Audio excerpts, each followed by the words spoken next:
ಹಾಸನದ ಮೊಸಳೆ ಹೊಸಳ್ಳಿ ಗ್ರಾಮದಲ್ಲಿ ಏನು ಗಣೇಶ ವಿಸರ್ಜನೆ ಮೆರವಣಿಗೆ ಸಂದರ್ಭದಲ್ಲಿ ದುರಂತ ಘಟನೆ ನಡೆಯಿತು. ಅಲ್ಲಿ 10 ಜನರ ಸಾವನ್ನಪ್ಪಿದ್ರು ಅನ್ನೋ ಮಾಹಿತಿ ಕೂಡ ಈಗಾಗಲೇ ದೊರೆತಿರುವಂಥದ್ದು. ಅದರಲ್ಲಿ ಬಳ್ಳಾರಿಯ ಮೂಲದ ಒಬ್ಬ ಪ್ರವೀಣ್, ಒಬ್ಬ ಇಂಜಿನಿಯರ್ ವಿದ್ಯಾರ್ಥಿ ಸಾವನ್ನಪ್ಪಿದ ಅನ್ನೋ ಮಾಹಿತಿ ಕೂಡ ದೊರೆತಿರುವಂಥದ್ದು. ಜೊತೆಗೆ ಈಗ ಅವರ ಪಾರ್ಥಿವ ಶರೀರ ಕೂಡ ಈಗಾಗಲೇ ಬಳ್ಳಾರಿಯಲ್ಲಿರ್ತಕ್ಕಂಥ ಅವರ ಸ್ವಗೃಹಕ್ಕೆ ಬಂದಿರುವಂಥದ್ದು. ತಂದೆ ಇಲ್ಲದ ಮಗ, ತಾಯಿ ಕೂಲಿ ಕೆಲಸ ಮಾಡಿಕೊಂಡು ಆತನ ಓದಿಗೆ ಸಾಕಷ್ಟು ಪರಿಶ್ರಮವನ್ನು ಪಟ್ಟಿದ್ರು. ಆದರೆ ಇದೀಗ ಮಗ ಮನೆಗೆ ಶವವಾಗಿ ಬಂದಿರುವಂಥದ್ದು ಸಾಕಷ್ಟು ಒಂದು ರೀತಿ ದುಃಖಕ್ಕೆ ಕಾರಣವಾಗಿರುವಂಥದ್ದು. ಈಗ ಅವರ ಸ್ನೇಹಿತರು ಕೂಡ ಏನು ಮನೆ ಮುಂಭಾಗಕ್ಕೆ ಬಂದಿರುವಂಥದ್ದು. ಆತನ ಮೃತದೇಹ ನೋಡಿ ನಿಜಕ್ಕೂ ಕೂಡ ಎಲ್ಲರೂ ಕಣ್ಣೀರಲ್ಲಿ ಕೈ ತುಳಿಯುವಂತಹ ಪರಿಸ್ಥಿತಿ ಕೂಡ ನಿರ್ಮಾಣ ಆಗಿರುವಂಥದ್ದು. ಯಾಕಂತಂದರೆ ತಂದೆ ಇಲ್ಲ, ತಾಯಿ ಒಬ್ಬಳೇ ಆ ಮಗನನ್ನು ಸಾಕಬೇಕು. ಜೊತೆಗೆ ಆತನ ಏನು ವಿದ್ಯಾಭ್ಯಾಸಕ್ಕೆ ಕೂಡ ಸಾಲ ಸೂಲ ಮಾಡಿ ಸಾಕಷ್ಟು ಹಣವನ್ನು ಕೊಟ್ಟಿದ್ದರು. ಕೊನೆಯ ಫೈನಲ್ ಇಯರ್ ಇಂಜಿನಿಯರ್ ಓದ್ತಾ ಇದ್ದರು. ನೀನು ಮುಗಿಸಿ ಮನೆಗೆ ಬರಬೇಕು, ಮನೆಗೆ ಬಂದು ತನ್ನ ಬಡತನಕ್ಕೆ ಸವಾಲಾಗಿ ನಿಲ್ಲಬೇಕಾಗಿತ್ತು. ತನ್ನ ತಾಯಿ ಕೂಡ, ತನ್ನ ಅಕ್ಕನಿಗೆ ಕೂಡ ತಾನು ಒಂದು ವಾಗ್ದಾನವನ್ನು ಮಾಡಿದ್ದ. ನಾನು ಇಂಜಿನಿಯರ್ ಮುಗಿಸ್ಬಂದ ಮೇಲೆ ಉತ್ತಮವಾಗಿ ಕೆಲಸ ಮಾಡಿ ಒಂದು ಹೊಸ ಮನೆ ನಿರ್ಮಾಣ ಮಾಡಿ ಕೊಡ್ತೀನಿ ಅನ್ನೋ ಆಶ್ವಾಸನೆ ಕೂಡ ಕೊಟ್ಟಿದ್ದ. ಹೀಗಿದ್ದಾಗ ಕೂಡ ವಿಧಿ ಅವನ ಬಾಳಲ್ಲಿ ಈ ರೀತಿಯಾಗಿರ್ತಕ್ಕಂಥ ಕ್ರೂರ ನಡೆಯನ್ನು ನಡೆದಿರುವಂಥದ್ದು ನಿಜಕ್ಕೂ ಕೂಡ ದುರಂತ ಆಗಿರುವಂಥದ್ದು. ಈಗ ನಮ್ಮ ಜೊತೆಗೆ ಅವರ ಸ್ನೇಹಿತರಿದ್ದಾರೆ, ಅವರನ್ನು ಕೂಡ ಮಾತಾಡ್ತೀನಿ. ಅಂದರೆ ಆ ಪ್ರವೀಣ್ ಹೇಗೆ ಇದ್ದ, ಹೇಗೆಲ್ಲ ನಡ್ಕೊಳ್ತಾ ಇದ್ದರು ಜೊತೆಗೆಲ್ಲ ಅನ್ನೋದ್ರ ಬಗ್ಗೆ. ಪ್ರವೀಣ್, ಈಗ ನಿನ್ನೆ ದುರಂತ ಒಂದು ಘಟನೆಯಲ್ಲಿ ಸಾವನ್ನಪ್ಪಿರುವಂಥದ್ದು, ನಿಮ್ಮ ಸ್ನೇಹಿತ ಏನು ಹೇಳ್ತೀರಾ? ಹೇಳ್ತೀರ ಸರ್, ನಾನು ವಿಷಯ ಕೇಳ್ಪಟ್ಟು ತುಂಬ ಶಾಕ್ ಆಯಿತು. ಅಂದರೆ ಕಾಮಿಡಿ ಮಾಡ್ತಾರೆ ಅಂತ ಅಂದ್ಕೊಂಡೆ. ಇಲ್ಲ ಬ್ರೋ, ಸೀರಿಯಸ್ಲಿ ಏನು ಇದಾಗಿದೆ, ಆಕ್ಸಿಡೆಂಟ್ ಆಗಿದೆ, ಬನ್ನಿ ಬ್ರೋ ಅಂತ ಹೇಳಿದರು. ಓಕೆ, ನಾನು ಬರ್ತಾ ಇದ್ದೀನಿ, ಏನಾಗಿದೆ ಎಕ್ಸಾಕ್ಟಾಗಿ ಹೇಳಿ ಅಂದರೆ ಅವ್ರು ಹೇಳ್ತಾನೆ ಇಲ್ಲ. ನೀವು ಬನ್ನಿ ಬ್ರೋ, ಫಸ್ಟ್ ನಾವು ಮಾತಾಡೋಣ ಅಂತ ಹೇಳ್ತಾ ಇದ್ರು ಬ್ರೋ. ಸರಿ ಆಯಿತು ಅವನಂತ ಬಂದೆ. ಬರೋಷ್ಟರಲ್ಲಿ ಈ ಥರ ಆಗಿದೆ ಬ್ರೋ. ಫ್ಯಾಮಿಲಿಗೆಲ್ಲ ವಿಷಯ ಹೇಳಿದೆ, ಅವರು ಕೂಡ ಬಂದರು. ನೋಡಿಬಿಟ್ಟು ಈ ಥರ ಎಲ್ಲ ಹೇಳಿದರು. ನನಗೂ ಹೇಳ್ತಾರೆ, ಜೊತೆಗೆ ಹೋಗ್ತಿದ್ರಿ, ಒಟ್ಟಿಗೆ ಹೋಗ್ತಿದ್ರು, ಒಟ್ಟಿಗೆ ಬರ್ತಾಯಿದ್ರು ಕಾಲೇಜ್ಗೆ, ಹಾಸ್ಟೆಲ್ಗೆ ಆದರು. ಈಗ ಈ ಥರ ಕರ್ಕೊಂಡು ಬಂದಿದ್ದೀಯಲ್ಲ ನನ್ನ ಮಗನ, ನಾವೇನು ಮಾಡೋಣ, ನಾವೇನು ಪಾಪ ಮಾಡಿದ್ದೀವಿ, ಈ ಥರ ಎಲ್ಲ ಹೇಳಿದ್ರು. ತುಂಬ ಬೇಜಾರಾಗ್ತಾಯಿದೆ. ಇರೋದು ಒಬ್ಬನೇ ಮಗ, ಈ ಥರ ಆದರೆ ಯಾರಿಗಾದರೂ ಬೇಜಾರಾಗುತ್ತೆ ಬ್ರೋ. ನಾವು ಇರೋದು 4 ವರ್ಷ ಫ್ರೆಂಡ್ಶಿಪ್ಪು, ಡಿಪ್ಲೊಮಿಂದ ಇದ್ವಿ ಒಟ್ಟಿಗೆ.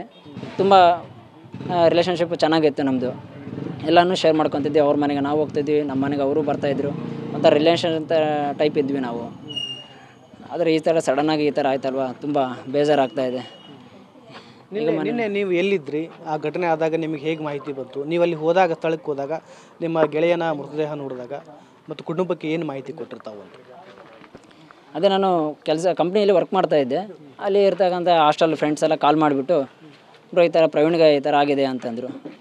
ಬ್ರೋ ಮನೇಲಿ ಎಲ್ಲ ಹೇಳಿ ಅಂತಂದರು. ನಾನು ಮನೇಲಿ ಹೇಳಿದ್ರೆ ಅವರೆಲ್ಲ ತುಂಬ ಗಾಬರಿ ಪಡ್ತಾರೆ, ಸಡನ್ನಾಗಿ ಯಾರಿಗೆ ಹೇಳಿದ್ರೆ ಗಾಬರಿ ಪಡ್ತಾರೆ ಅಂತೇಳಿ ಅಷ್ಟೇ, ಈಗ ಈ ಥರ ಆಕ್ಸಿಡೆಂಟ್ ಆಗಿದೆ, ಬನ್ನಿ ಅಮ್ಮ ಅಕ್ಕ ಅಂತ ಹೇಳಿದೆ.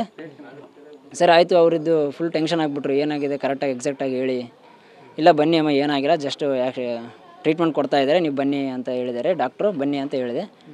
ಅಷ್ಟರೊಳಗಡೆ ನಾವು ಬಂದ್ವಿ, ಅವರು ಬಂದರು. ಬರೋಷ್ಟರಲ್ಲಿ ಈ ಥರ ಆಯಿತು ಬ್ರೋ.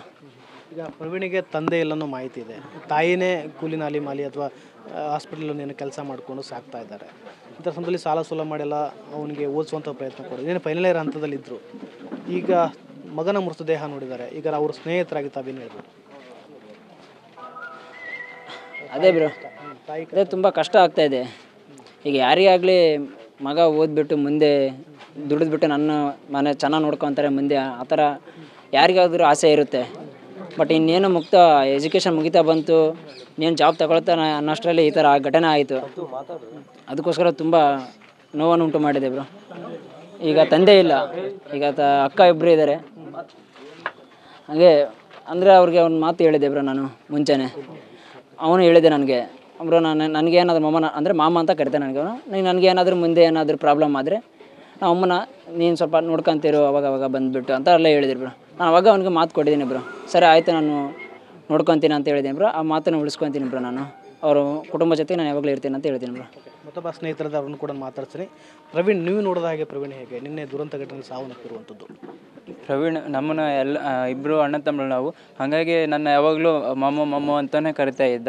ಬಟ್ ಯಾವಾಗಲೂ ಫ್ಯಾಮ್ಲೀಲಿ ನಾವು ಅವರು ಎಲ್ಲರೂ ಜೊತೆಗೆ ಇರ್ತಿದ್ವಿ, ಎಲ್ಲಿಗೆ ಹೋದರೂ ಜೊತೆಗೆ ಬರ್ತಾಯಿದ್ವಿ. ಬಟ್ ಮನೆಯಲ್ಲಿ ಅಮ್ಮ ಒಬ್ಬಳೇ ಇದ್ದಾಳೆ. ನಾನು ಜಲ್ದಿ ಹೋಗಬೇಕು, ಏನಿದ್ರು ಕೆಲಸ ಜಲ್ದಿ ಮುಗಿಸ್ಕೊಂಡು ಹೋಗ್ತಾಯಿದ್ದ. ಅಮ್ಮನ ನೋಡಲೇಬೇಕು ನಾನು ಅಂತ ಯಾವಾಗಲೂ ಅಮ್ಮನ ಹತ್ರನೂ ಆದಷ್ಟು ಬೇಗನೆ ಹೋಗ್ತಾಯಿದ್ದ. ಯಾವುದೇ ಥರದ ಪ್ರಾಬ್ಲಮ್ಸ್ ಇರಲಿ ಬಂದು ನಮಗೆ ಹೆಲ್ಪ್ ಮಾಡೋದಾಗಿರ್ಬೋದು, ನಾವು ಅವ್ರಿಗೆ ಹೆಲ್ಪ್ ಮಾಡೋದಾಗಿರ್ಬೋದು, ಒಂಥರ ನಮಗೆ ಫ್ರೆಂಡ್ಸ್ ಅಲ್ಲ, ಒಂಥರ ಅಣ್ಣ ತಮ್ಮ ಥರ ಬಾಂಡಿಂಗ್ ಬೆಳೆಸ್ಕೊಂಡಿದ್ವಿ ನಾವು.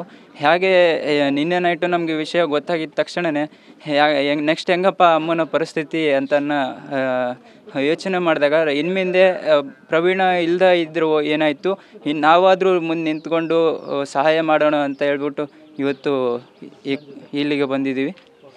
ಇದಿಷ್ಟು ಪ್ರವೀಣನ ಸ್ನೇಹಿತರ ಮಾತಾಗಿರುವಂಥದ್ದು. ಅಂದರೆ ಕಡು ಬಡತನದಲ್ಲಿ ತಂದೆ ಇಲ್ಲದ ಮಗ ಆಗಿದ್ದರೂ ಕೂಡ ತಾಯಿ ಕಷ್ಟಪಟ್ಟು ಕೂಲಿ ನಾಲಿ ಮಾಡಿ ಮಗನ ಓದಿಗೆ ಸಹಾಯ ಮಾಡ್ತಾ ಬಂದರು. ಆದರೆ ಫೈನಲ್ ಹಂತಕ್ಕಿದ್ದ, ಇನ್ನೇನು 1 ವರ್ಷ ಮುಗಿದಿದ್ರೆ ಆತ ಮನೆಗೆ ಬರ್ತಾ ಇದ್ದ, ಜೊತೆಗೆ ಸಾಕಷ್ಟು ಕೆಲಸಗಳನ್ನು ಮಾಡಿ ಮುಂದೆ ಹೆಸರು ಮಾಡ್ತಿದ್ನೇನೋ ಅಥವಾ ತನ್ನ ಬಡತನಕ್ಕೆ ಸವಾಲಾಗಿ ನಿಲ್ತಿದ್ನೇನೋ. ಆದರೆ ವಿಧಿ ಈಗ ಅವನ ಬಾಳಲ್ಲಿ ಈ ರೀತಿಯಾಗಿರ್ತಕ್ಕಂಥ ಕ್ರೂರವಾಗಿ ಆಟ ಆಡೋದು ನಿಜಕ್ಕೂ ಕೂಡ ದುರಂತ ಅಂತ ಹೇಳ್ಬೋದು. ಕ್ಯಾಮ್ರಾ ಪರ್ಸನ್ ಮದನ್ ಜೊತೆ ವಿನಾಯಕ ಬೆಳಗ್ಗೆ ಟಿವಿ 9 ಬಳ್ಳಾರಿ.